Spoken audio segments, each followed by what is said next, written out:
नमस्कार दोस्तों and welcome to G Chills. YouTube comment में कुछ लोगों का कहना है कि सऊदी अरब ब्रिक्स का मेंबर बन चुका है। इस कारण अब वो G7 में नहीं गया है। तो फिर ब्रिक्स का मेंबर होते हुए भी भारत G7 में कैसे चला गया? उनके अनुसार G7 मीटिंग में केवल रूस के खिलाफ षड्यंत्र किया जाता है। ऐसे में अगर रूस ने भारत को ब्रिक्स से बाहर निकाल दिया तो फिर क्या होगा? तो मैं आपको बता देना चाहता हूं कि ब्रिक्स समूह में कई देश G7 मीटिंग में पहुंचे थे। तस्वीर में आप देख सकते हैं पीएम मोदी यहां यूएई और ब्राजील के प्रमुख नेताओं से मीटिंग कर रहे हैं। ये दोनों देश ब्रिक्स के मेंबर हैं और तुर्की भी ब्रिक्स में एंट्री लेने की फिराक में है। दोस्तों, आगे बढ़ने से पहले आप सभी के लाइक और कमेंट के लिए मैं दिल से शुक्रिया अदा करना चाहता हूं। आप जरा स्क्रीन पर देखिए, G7 मीटिंग के लिए कई देशों को बुलाया गया था, जिसमें भारत, ब्राजील और यूएई जैसे ब्रिक्स मेंबर भी शामिल हुए थे। ये तीनों देश चीन से परेशान हैं, क्योंकि चीन ब्रिक्स के अंदर अपना वर्चस्व स्थापित करना चाहता है और अपनी करेंसी को ब्रिक्स करेंसी बनाना चाहता है। अब आप सोच रहे होंगे कि अगर पुतिन से ये तीनों ब्रिक्स देश नहीं डरे तो फिर सऊदी अरब कैसे डर गया? तो इसके बारे में आगे चौंकाने वाली जानकारी दूंगा। मैं आपको बता देना चाहता हूं कि इस वक्त ब्रिक्स में चीन की दादागिरी चल रही है। रूस भी यही चाहता है कि इस वक्त चीनी करेंसी पूरी दुनिया में हावी हो जाए, लेकिन भारत को यह मंजूर नहीं। दुनिया में अकेला पड़ा रूस पूरी तरह चीन के आगे सरेंडर कर चुका है, लेकिन भारत को G7 देशों का जबरदस्त समर्थन मिल रहा है। इसलिए हमें चीन से डरने की जरूरत नहीं है। रूस बार बार भारत पर यह आरोप लगाता रहा कि इंडियन रुपए के कारण उसका रूबल क्रैश कर रहा है। रूस चाहता है कि भारत उससे चीनी करेंसी युआन में तेल खरीदे, लेकिन भारत युआन में तेल खरीदने की बजाय चीन के तेल निकालने के लिए हर बार G7 के टेबल पर बैठ जाता है। भारत और ब्राजील के पास दोनों ऑप्शन हैं। हम चाहे तो G7 में जाएं, हम चाहे तो ब्रिक्स में जाएं, लेकिन चीन के आगे क्यों झुक जाएं? स्क्रीन पर आप देखिए, दोनों समूह काफी पावरफुल हैं और G7 के पास लगभग $50 ट्रिलियन यानी दुनिया का तकरीबन आधा जीडीपी मौजूद है, जबकि वहीं ब्रिक्स के पास इस वक्त मात्र $30 ट्रिलियन जीडीपी ही मौजूद है। इसलिए G7 ज्यादा ताकतवर है और वहां भारत, ब्राजील और यूएई जैसे देशों को बुलाकर चीन पर दबाव बनाया जाता है। अब आइए बात करते हैं सऊदी अरब की। G7 में सऊदी अरब क्यों शामिल नहीं हुआ, इसे लेकर कई तरह की अटकलें लगाई जा रही हैं। इस पर आप सभी ने बड़े बड़े लोगों के बयान सुन लिए होंगे, लेकिन आज मैं आप सभी को कुछ अंदर की बात बताने की कोशिश कर रहा हूं। G7 में सऊदी अरब का न आना इस वक्त एक ग्लोबल मुद्दा बन चुका है, इसलिए आप सभी को इसके पीछे की केमिस्ट्री जान लेनी चाहिए। दरअसल सऊदी अरब को भी G7 समिट का न्योता भेजा गया था। सऊदी के प्रिंस ने इस न्योते को स्वीकार किया, लेकिन बाद में इसे खारिज कर दिया। कुछ ऐसा ही काम सऊदी ने कश्मीर में G20 के समय भी किया था। सऊदी अरब के क्राउन प्रिंस मोहम्मद बिन सलमान इटली G7 समिट में हिस्सा लेने नहीं पहुंचे। अब यहां सवाल है कि प्रिंस सलमान किसके दबाव में आकर अपना इटली दौरा कैंसिल कर चुके थे? क्या उन्हें पुतिन का कॉल आया था या फिर डोनाल्ड ट्रंप ने दबाव बनाया था? अगर आप सोच रहे हैं कि सऊदी अरब पुतिन या डोनाल्ड ट्रंप के कॉल से नहीं गया तो शायद आप गलत हो सकते हैं, क्योंकि सऊदी अरब पर असली प्रेशर चीन ने डाला होगा। देखिए, सऊदी अरब के तेल के लिए चीन बहुत बड़ा कस्टमर और मार्केट है। चीन अपने ह्यूज मैन्युफैक्चरिंग बेस को सपोर्ट करने के लिए सऊदी अरब से भारी मात्रा में तेल खरीदता है। सऊदी अरब चीन को तेल बेचने के लिए डॉलर का इस्तेमाल नहीं बल्कि युआन का इस्तेमाल करता है। यहां आप समझ सकते हैं कि अपने फेवरेट कस्टमर चीन के लिए सऊदी अरब ने 80 साल पुराने अमेरिकी डॉलर को भी धक्का मार दिया है। तो फिर G7 में शामिल ना होना उसके लिए कौन सी बड़ी बात है? इसलिए यह माना जा रहा है कि सऊदी अरब को चीन ने असली धमकी दी होगी कि अगर तुमने G7 में पार्टिसिपेट किया तो तेल खरीदना कम कर देंगे। इसके बाद तुम्हारी अर्निंग पर फर्क पड़ेगा और तुम्हारे सारे फ्यूचर सिटी प्रोजेक्ट का फ्यूचर बालू में धंस जाएगा। सऊदी अरब किसी भी कीमत पर चीन जैसे बड़े कस्टमर को खोना नहीं चाहता, क्योंकि देखिए, G7 में जो यूरोपियन कंट्री हैं वो तो आज भी रशियन और अमेरिकन गैस खरीद रहे हैं और यूक्रेन युद्ध खत्म होने के बाद वो रूस का तेल भी खरीदने लगेंगे।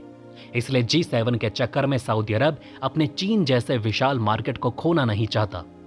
वैसे भी चीन ये हमेशा कोशिश करता है कि सऊदी अरब और ईरान के बीच दोस्ती हो जाए, जबकि वहीं अमेरिका समेत पश्चिमी देश चाहते हैं कि सऊदी अरब और ईरान के बीच टेंशन जारी रहे, क्योंकि इस टेंशन के कारण अमेरिका सऊदी अरब समेत पूरे मिडिल ईस्ट को जमकर हथियार बेचता है। हालांकि अब सऊदी अरब धीरे धीरे समझदार हो रहा है और अमेरिका के चंगुल से बाहर निकालकर पंख फैला रहा है। लेकिन जो सबसे ताज़ा जानकारी सामने आ रही है उसमें यह पता चल रहा है कि प्रिंस सलमान ने इटली के प्रधानमंत्री मेलोनी को फोन करके सॉरी बोला, उन्हें इनविटेशन के लिए धन्यवाद भी कहा और कहा कि इस वक्त उनके देश में हज का विशाल कार्यक्रम चल रहा है, इसलिए वो इस कार्यक्रम को छोड़कर इटली G7 आने में सक्षम नहीं। प्रिंस सलमान के इस बयान को सुनकर आप सभी समझ गए होंगे कि वो अपनी सॉरी और हज के पीछे काफी कुछ छुपा रहे हैं। अब मैं आपकी बुद्धि और विचार पर यह छोड़ देता हूं कि आप किस बात पर भरोसा ज्यादा करते हैं, प्रिंस सलमान के हज वाले तर्क पर, या फिर मैंने जो चीन का एंगल बताया उस पर, या फिर पुतिन की नाराजगी के कारण प्रिंस सलमान इटली नहीं गए। इसके बारे में आप अपने विचार नीचे कमेंट में लिखिएगा।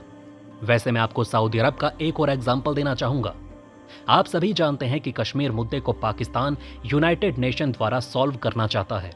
इसमें चीन से उसे समर्थन भी मिलता है, लेकिन सऊदी अरब का मानना है कि कश्मीर का मुद्दा भारत और पाकिस्तान के बीच में बायलैटरल तरीके से सॉल्व होना चाहिए।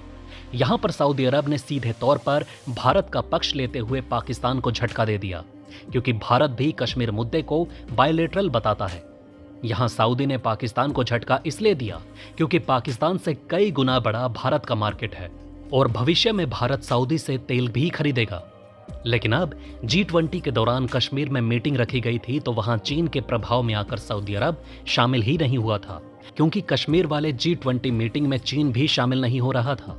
इस मौके पर सऊदी अरब ने सीधे तौर पर चीन का समर्थन किया, क्योंकि वर्तमान में सऊदी अरब के तेल के लिए भारत से ज्यादा चीन महत्वपूर्ण है। लेकिन हाँ, भविष्य में जब भारत चीन को पछाड़कर मैन्युफैक्चरिंग किंग बनेगा और सऊदी अरब से भारी मात्रा में तेल खरीदेगा, तब कश्मीर छोड़िए, इस्लामाबाद और बीजिंग में भी खड़े होकर प्रिंस सलमान भारत माता की जय के नारे लगा देंगे। इसी को कहते हैं विदेश नीति, जहां सिर्फ इंटरेस्ट मायने रखता है। अब आइए जरा रशिया की बात कर लेते हैं। ये बात बिल्कुल सच है कि रूस इस बार के G7 मीटिंग में बेहद नाराज है और वहां भारत की मौजूदगी उसे खटकी होगी।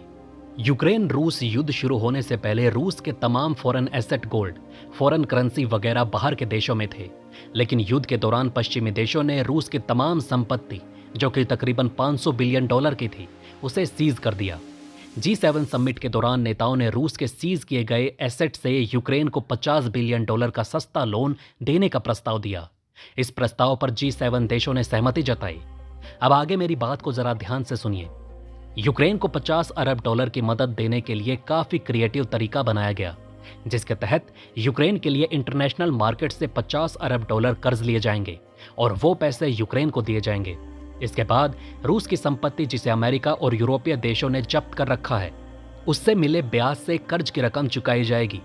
ऐसी रिपोर्ट है कि रूस की संपत्ति से करीब $3 बिलियन का ब्याज हर साल आता है।